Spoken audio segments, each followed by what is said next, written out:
چې شین ګمبد ته یې کتل بې حده خوند کړي. اشعار به زه یم خو د سبحان الله آواز به ورسره کوئ. شین ګمبد ته یې کتل بې حده خوند کړي، ورسره خوا کې جړېدل بې حده خوند کړي. او چې ور داخل شي په باب السلام باندې د محبوب خوا کې ودرېدل بې حده خوند کړي. او درودونه خو هر ځای کې خلک وایي، درودونه خو هر ځای کې خلک وایي، د محبوب خوا کې درود بې حده خوند کړي.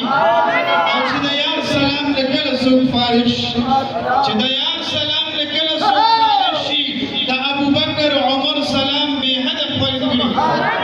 او سفرونه خو په ژوند کې هر وخت کېږي، سفرونه خو په ژوند کې هر وخت کېږي، خو سفر د مدینې بې حده خوند کړي. او مازدیګر خو د هر ځای منم ښایسته وي، مازدیګر خو د هر ځای منم ښایسته وي، خو مازدیګر د مدینې بې حده خوند کړي. او چې د یار نه رخصتي اخلي غمجن شي. اوس عجیبه ورځ انسان باندې د سحر نه چې دغه جړولی داسې سلګۍ چې ته نم جاړې د اړه به دې جاړې دې سینې نه به اوازونه راخېږي. چې د یار نه رخصتي اخلي غمجن شي، وړې سلګۍ او اوښکې تلل بې حده خوند کړي.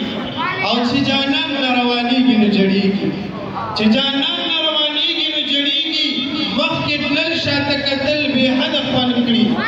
او عبید جان رب دې بیا هم راوله مدینې ته، عبید جان رب دې بیا هم راوله مدینې ته، دلته خو بار بار راتلل بې حده خوند.